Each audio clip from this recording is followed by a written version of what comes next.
TS TET previous question paper అండి. ఇందులో questions ఎలా ఇచ్చారు, ఎగ్జామ్ మోడల్ పేపర్ ఎలా ఉంటుంది అనేది, ఏంటి ఇంపార్టెంట్ క్వశ్చన్స్, ఎక్కడి నుండి ఏ బిట్స్ నుంచి ఎక్కువగా క్వశ్చన్స్ వస్తాయి అనేది చూద్దాం. ఇప్పుడు తెలుగు. కలం అనే పదానికి అర్థం. కలం అనే పదానికి అర్థం పాపం. కలం అనే పదానికి అర్థం పాపం.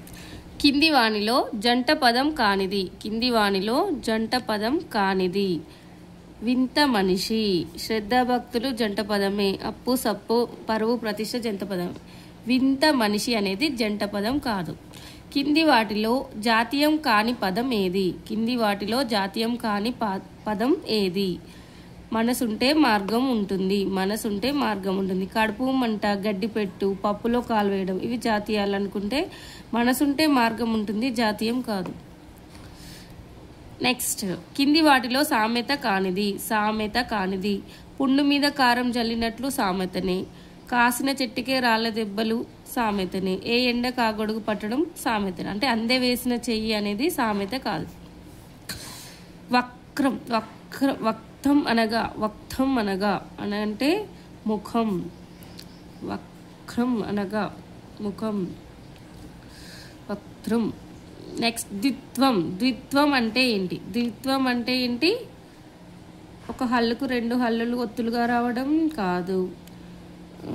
ఒక హల్లుకు అదే హల్లు రావడం ద్విత్వం. ఒక హల్లుకు అదే హల్లు రావడం ద్విత్వం. కింది వాటిలో విశ్లేషణ పదం ఏది? కింది వాటిలో విశ్లేషణ పదం ఏది? చిక్కని. చిక్కని అనేది విశ్లేషణ పదం. కింది వాటిలో మహాప్రాణాక్షరం ఉన్న పదం. మహాప్రాణాక్షరం ఉన్న పదం పతకం. మహాప్రాణాక్షరం ఉన్న పదం పతకం. పతాకం కాదు, పతనం కాదు, పతకం. కింది వాటిలో అసమాపక క్రియాపదం. కింది వాటిలో అసమాపక క్రియాపదం. ఎగరలేదు, ఎగరరాదు, ఎగిరింది కాదు, ఎగిరి. అసమాపక క్రియాపదం ఎగిరి. నెక్స్ట్ క్వశ్చన్, ఎవరిని అనే దానికి సమాధానం వచ్చే పదాన్ని ఇలా అంటారు. ఎవరిని అనే దానికి సమాధానం వచ్చే పదాన్ని ఇలా అంటారు. క్రియా ప్రత్యయం కర్త కాదు, ఇదేంటి కర్మ. కింది వాటిలో విభక్తి ప్రత్యయం ఏది? విభక్తి ప్రత్యయం కు. ఉభయ అక్షరాలు అనగా సున్నా, అరసున్నా, విసర్గ అనేది ఉభయ అక్షరాలు. నెక్స్ట్, వాక్యంలో పదాల మధ్య సంబంధాన్ని తెలిపే వాటిని ఇలా అంటారు. వాక్యంలో పదాల మధ్య సంబంధాన్ని తెలిపే పదాన్ని ఇలా అంటారు. విభక్తులు. పదాల మధ్య సంబంధాన్ని విభక్తులు అంటారు. సమాసం అంటే ఏంటి? సమర్థములైన రెండు పదాలు కలిసి నూతన పదంగా ఏర్పడడం. సమర్థములైన రెండు పదాలు కలిపి నూతన పదములుగా ఏర్పడడం. ప్రామాణిక భాషారూపం అనగా అధిక సంఖ్యాకులు వినియోగించే భాషారూపం. అధిక సంఖ్యాకులు వినియోగించే భాషారూపం. భాష పోషించే కీలక పాత్ర. జాతీయ సమైక్యత, అంతర్జాతీయ అవగాహనను పెంపొందిస్తుంది.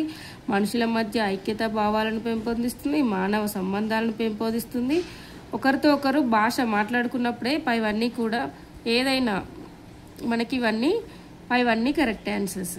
4th one is correct answer. భాషా నైపుణ్యాలలో మూడవది పఠనం. వినడం, మాట్లాడడం సామర్థ్యాల అభివృద్ధికి కృత్యాలను క్రింది విధంగా నిర్వహించాలి. వినడం, మాట్లాడడం సామర్థ్యాల అభివృద్ధికి కృత్యాలను కింది విధంగా నిర్వహించాలి. పూర్తి తరగతి గది కృత్యంగా నిర్వహించాలి. భాషా బోధన యొక్క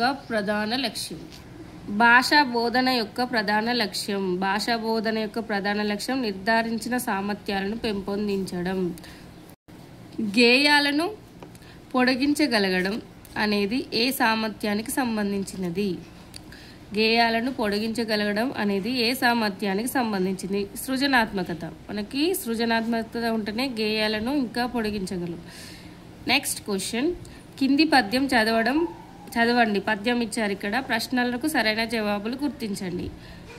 కమలములు నీట బాసిన గమలాప్తుని రశ్మి సోకి కమలిన భంగిన్ దమదమ నెలవులు దప్పిన తమ మిత్రులు శత్రులగుట తథ్యము సుమతి. ఈ పద్యం చదివి ఇందులో పారాగ్రాఫ్ క్వశ్చన్స్ అన్నీ చేయాలి. ఇప్పుడు నెక్స్ట్ క్వశ్చన్ ఏమి ఇచ్చారు? కమలాప్తుడు అనే పదానికి అర్థం. కమలాప్తుడు అనే పదానికి ఎవరు? సూర్యుడు. కమలంలన్నీ సూర్యుని చూసే కదా విప్పుతాయి. పాసిన అనగానేమి? పాసిన అంటే ఏంటి? ఇందులో మీనింగ్స్ అడిగారు. పాసిన అనగా తొలగిన. ఈ పద్యంలో మిత్రులు శత్రువులుగా ఎప్పుడు మారతారని చెప్పబడింది. ఈ పద్యంలో మిత్రులు శత్రువులుగా ఎప్పుడు మారతారని చెప్పబడింది. స్థానం మారినప్పుడు. ఈ పద్యాన్ని రాసిన కవి బద్దెన. కింది వారిలో తెలంగాణలో చిత్రకళకు ప్రసిద్ధులైన వారు కొండపల్లి బొమ్మలు అంటుంది కదా చిత్రకళ. కొండపల్లి శేషగిరిరావు. గిల్లీ దండ ఆటను ఇలా అంటారు. గిల్లీ దండ ఆటను చిర్రగోన అంటారు. మన తెలంగాణలో చిర్రగోన అంటారు. తెలంగాణ రాష్ట్రంలోని దూరదర్శన్ ఛానల్ పేరు. తెలంగాణ రాష్ట్రంలో దూరదర్శన్ ఇప్పుడు యాదగిరి అని పిలుస్తున్నాం కదా, యాదగిరి. నెక్స్ట్ క్వశ్చన్, గంగిరెద్దును రచించిన కవి. గంగిరెద్దు అంటేనే పల్లా దుర్గయ్య గుర్తు రావాలి. నెక్స్ట్ క్వశ్చన్, నరసింహ శతకాన్ని రాసిన కవి. శతకం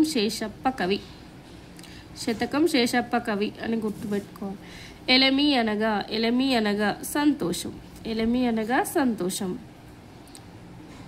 టీఎస్ టెట్ ఇన్ఫర్మేషన్ కోసం please like, share, comment. Please subscribe my channel.